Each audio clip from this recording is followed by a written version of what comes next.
What is going on, everybody? It is Lost in Place, and it is time for another story time with Lost. This is my series where I share with you guys some of the more interesting, funny, crazy, wild, wacky moments of my life.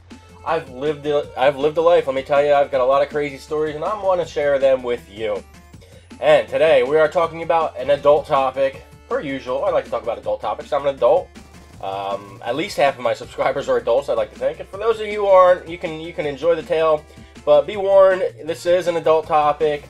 It's going to deal with alcohol, mainly beer, drinking games, and I do not recommend underage drinking, although I did my fair share of it when I was underage. But that's entirely up to you. I'm not encouraging it.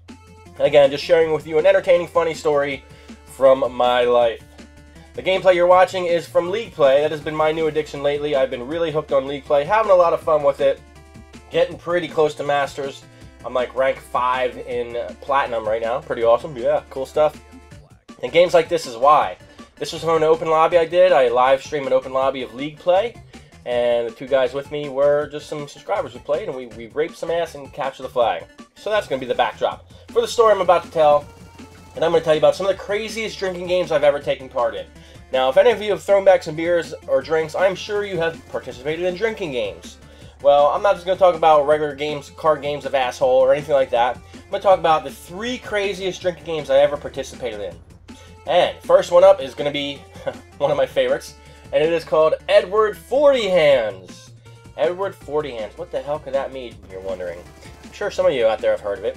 Well, have you ever seen the movie Edward Scissorhands? Well, you know what his hands are filled with a bunch of blades or scissors or whatever.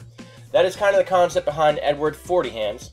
And what you do is you buy 2 40 ounces. They're the big glass bottles of malt liquor. Malt liquor! That's right. And you put them in your hands and you have someone duct tape them in your hands. So you are Edward 40 Hands. You cannot do anything. And what makes this game fun and challenging is because as you're drinking them, you may have to pee.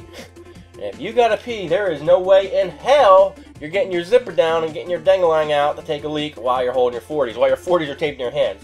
So there's a couple options here. You know, you could have your zipper undone and then hope to God that you can wiggle it out. You can have a girlfriend with you and have her do all the heavy lifting. At the time when I was participating in this, I used to be a cigarette smoker. That was also difficult as well. I left 2 fingers loose so I could grab a cigarette. I had a candle nearby so I could just easily light it up. But basically, put it this way, when you had them 40s in your hands, there was nothing you could do with your hands, and you could not take the 40s out until they were both gone. Until they were both gone. And of course, it was a race. You're going against the clock, you're going against your fellow drinking buddies who can finish the 40s the fastest. So that was a fun game, Edward 40 Hands. Now, I'm going to tell you about a specific time that I took part in a case race. A case race. That is exactly what it sounds like. Basically, the way we did it is you got into teams. Teams of 2. So I teamed up with my buddy Jeff, and then there was about 6 or 7 other teams of 2. And the idea was, between the 2 of us, first one to finish a case would win the prize. And we threw in money. We threw in 20 bucks per person. So it was a sizable pot. I think it was like about 160 bucks or so. And the specific night we decided to do this is a couple years back. Why on God's green earth we decided to do it on Thanksgiving night, I don't know. But this was post-dinner. This is after Thanksgiving dinner. This is like a later start, you know, 9, 10 p.m. after everyone had their Thanksgiving dinner. And it was at my house that I shared with a couple buddies. And we started the case race. And we didn't just do it with cases of beer, 24 beers. No. In Jersey, I don't know about in other states, but there are 30 packs of cans of beer. And that was our case. You had to finish a 30-pack of beer to finish your race. There were a couple rules. You couldn't leave the room. You couldn't go to the bathroom with a beer. You couldn't leave the room with your beer in your hand. You couldn't go to the bathroom with your beer in your hand. The thought process is maybe someone would cheat and dump it out. You had to drink in the room. And it was pretty funny. It started out within 4 beers deep. The one guy I never would have expected, this big black dude, Dylan. He was like 240 pounds, 6'4". He was the first one to puke. Like, he looks like he could chug a whole keg of beer and not even bat an eye. But man, he puked right out in the middle of the friggin' family room in front of everybody. It was pretty hilarious. So the night is going on, and me and my buddy Jeff, we're hanging neck and neck with my buddy TJ and his pal, and it was neck and neck. It was between the 2 of us, and it's hitting me hard. Oh my God. All that turkey and stuffing and mashed potatoes in my stomach still, it was hitting me hard. And I'm not going to lie, like, the beer started to get warm, and I knew it was coming. I knew I was going to be puking. I knew it was going to happen. But, you know, I'm going to try to finish these beers before it happens. That didn't happen. That didn't happen. It came up on me, so I ran into the bathroom. And this was the bathroom in my own house, mind you. So, I start puking. But the force of my puke was so great, was so powerful, that it pushed my head back, and I couldn't control my head. It was like one of them, like, wacky, waving arms, inflatable tube man guys. That's what I was, but I was doing that while puking. Spraying puke left and right, missing the toilet entirely, hitting the wall behind it, hitting the sink, hitting the freaking radiator next to it. Puke went everywhere. Oh my god, it was horrible. So what do? I leave the room. I leave the room, shut the door, and act like nothing happened.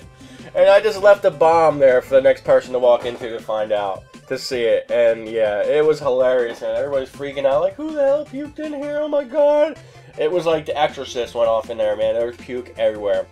Anyway, long story short, I had to work the next morning because I worked in retail, and it was Black Friday the next day. I had to be in work at 5 in the morning. Went in super freaking hungover, came home, and the very first thing I had to do after work, super hungover, was clean the fucking bathroom with the puke everywhere. And man, that was not fun. That was not fun, but I got the job done. Now, on to the grand finale of my beer drinking tales, and this one is an event that took place at my friend's house, and it's called Beer Olympics. And it was a series of events. It was just like the movie, what is that movie? Beer Fest. Very similar to that, but we did it before that movie came out. And it involved us doing several different beer events in team form, and the winners would, I don't even remember. This memory is rather hazy, I'll be honest. But there were some events like the Louisville Chugger. Basically, you would chug a pitcher of beer, you would go to a bat, you would spin around on it, and then you'd run while dizzy and fuzzy with the beer down to the other end and do it again. There was Flip Cup, there was beer pong. Beer pong was not just your typical 6-cup beer pong. We had the entire each half of the table filled with cups, and there was at least 24 cups out there. My god, the alcohol flowed like water that night. And the way it ended, it did not end on a good note. It did not end on a good note. Apparently, one of my friend's girlfriends had a feud with one of my other friend's girlfriends, and they were drinking too, and they started fist fighting, fucking girl fist fight in the backyard, broke up the whole game, the cops came, it was broken up, and yeah, Beer Olympics and no more, because that much alcohol in that short a period of time, that's going to lead to a bad time. Or a really good time that you just don't remember. So anyway, those are my crazy drinking game stories. If you guys have your own crazy drinking games or fun times you've had while playing drinking games, why don't you comment below? Let me know. I'll be reading all the comments. I hope you enjoyed my story time. I am Lost in Place, and I'm out of here.